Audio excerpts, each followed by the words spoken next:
Madame la Présidente, Monsieur le Président de la Commission des lois, Mesdames les co-rapporteurs, chère Véronique Rioton, chère Marie-Charlotte Garin, Mesdames et Messieurs les députés. Il est des combats qui traversent les décennies, des voix qui ne s'éteignent jamais et des femmes dont l'engagement continue d'éclairer notre route. En ce moment où vous vous apprêtez à vous prononcer sur cette proposition de loi, je veux rendre hommage à Monique Pelletier, décédée le 19 octobre 2025 à l'âge de 99 ans. Avocate, ministre de la Condition féminine, membre du Conseil constitutionnel, elle a fait de sa vie un combat pour la justice et pour la dignité. Une vie consacrée à briser le silence, à faire bouger les lignes, à faire du droit un puissant instrument d'émancipation.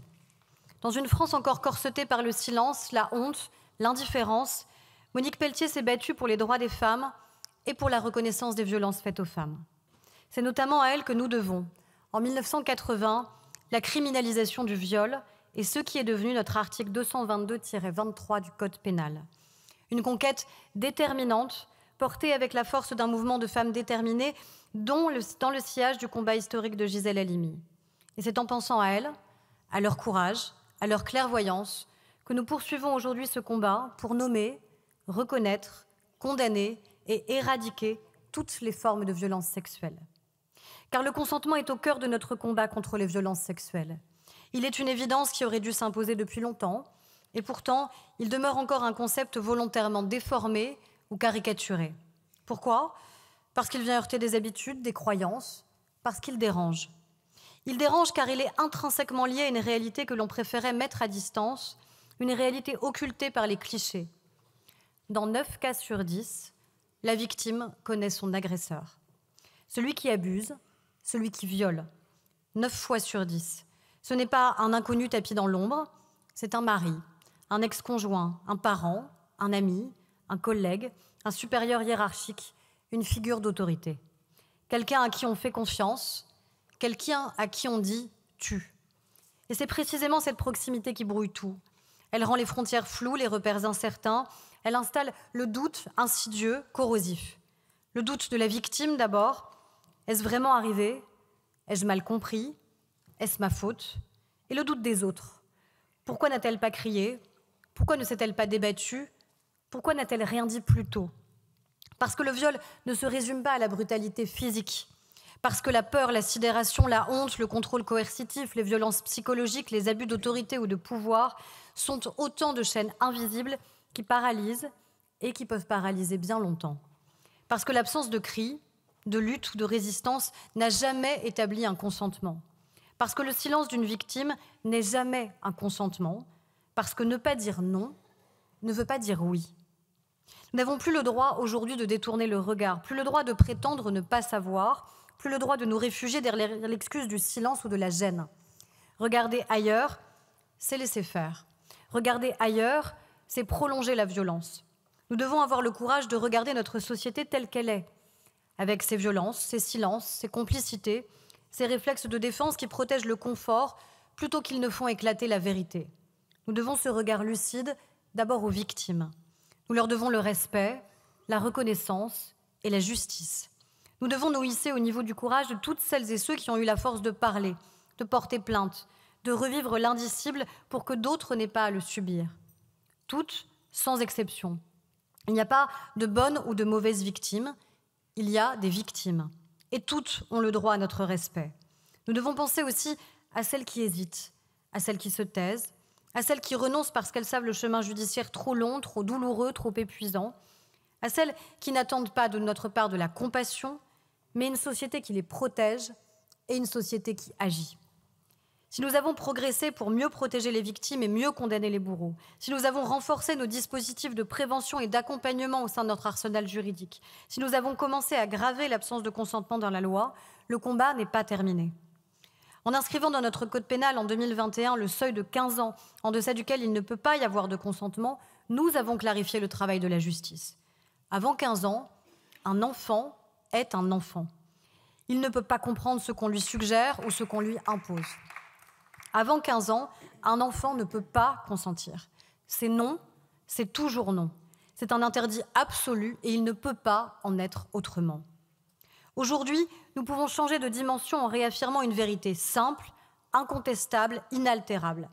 Consentir, ce n'est pas ne pas dire non. Consentir, c'est dire oui. Un oui explicite, libre, sans contrainte ni ambiguïté. Il ne s'agit pas de caricaturer cette exigence en y voyant une bureaucratisation du désir ou en évoquant ironiquement un contrat signé avant chaque relation sexuelle. Il s'agit de protéger, il s'agit de reconnaître, il s'agit de rendre justice. Car le viol n'est ni une fatalité, ni un malheureux malentendu. Le viol est un crime qui brise, qui mutile, qui anéantit. Nous avons donc une responsabilité historique. Cette avancée législative majeure s'inscrit dans notre engagement, celui qui était celui du président de la République, formellement engagé. Je me réjouis de l'engagement des parlementaires de toutes les sensibilités qui portent cette avancée avec force et conviction à l'Assemblée nationale comme au Sénat. Et je tiens à rendre un hommage appuyé au travail remarquable des députés Véronique Rioton et Marie-Charlotte Garin, dont la mission et le rapport ont été décisifs. Sans vous, mesdames, nous ne serions pas là ce matin. Les travaux parlementaires, conjugués à l'avis éclairé et rapide remis par le Conseil d'État, auquel je veux aussi rendre hommage, ont permis d'aboutir à une écriture qui rassure, encadre et sécurise. Ce travail collectif honore notre démocratie. Aujourd'hui, à travers cette proposition de loi, vous avez l'opportunité d'inscrire au cœur des lois de notre République ce principe fondamental, principe de justice et de dignité. Le consentement doit être libre, éclairé, spécifique, préalable et révocable. Libre parce qu'aucune contrainte, aucune pression, aucune peur ne doit en fausser la nature. Une femme qui craint de perdre son emploi, une jeune fille face à son entraîneur, une femme sous l'emprise d'un conjoint violent, peuvent-elles réellement dire non? Éclairé, car comment consentir si l'on est drogué, ivre, en situation de vulnérabilité ou sous rapport d'autorité? Spécifique, pour que nul ne puisse détourner le sens du mot consentement. Consentir à un acte n'est pas consentir à tous les actes, et le droit de contrat ne saurait servir à justifier le droit de disposer du corps d'autrui. Préalable et révocable enfin, car personne ne doit être enchaîné par un consentement délivré une fois. Dire oui ne signifie pas dire oui pour toujours, et dire non à tout moment doit être respecté. Au-delà des textes de loi, c'est un changement de culture que nous devons opérer, et nous devons l'opérer collectivement. La culture du viol, ce poison insidieux qui imprègne nos sociétés, doit être combattu pour chacune et chacun d'entre nous, tout le temps et à tous les niveaux. Elle est là, chaque fois qu'une victime est réduite au silence, chaque fois qu'un agresseur est excusé, chaque fois qu'un non est interprété comme un peut-être. Elle est là, quand on enseigne aux filles à avoir peur et à se méfier, plutôt qu'à nos garçons à les respecter. Quand on insinue que la jupe était trop courte, l'attitude trop provocante ou l'heure trop tardive. Quand on cherche à justifier l'injustifiable et qu'après tout, elle l'a bien cherché. Mettre fin à cette culture, c'est éradiquer ces mécanismes de domination. C'est refuser la complaisance, le déni, la banalisation. C'est éduquer autrement, enseigner le respect, valoriser l'écoute, la liberté, la responsabilité. C'est dire clairement et définitivement, la honte n'est pas du côté des victimes. Elle est du côté de ceux qui violent, de ceux qui minimisent, de ceux qui détournent le regard et qui laissent faire. Aujourd'hui, nous pouvons faire un pas décisif vers une véritable culture du consentement. Mesdames et messieurs les députés, ce texte ne changera pas tout. Oui, nous continuerons de lutter contre toutes les formes de violence. Je m'y étais engagée et je réaffirme cet engagement devant vous pour une loi cadre pour lutter contre les violences sexuelles et intrafamiliales. Tous les groupes politiques de l'Assemblée nationale et du Sénat sont autour de la table. Le consensus est souhaitable et il est possible. Mais aujourd'hui, il nous revient de réaffirmer haut et fort, au nom de la République, que le corps des femmes leur appartient et à elles seules. Que nul ne peut y prétendre, nul ne peut le posséder, nul ne peut le forcer. Que la liberté, la dignité et le respect ne sont pas négociables. Que ce qui compte, ce n'est pas ce que l'agresseur croit, c'est ce que la victime veut.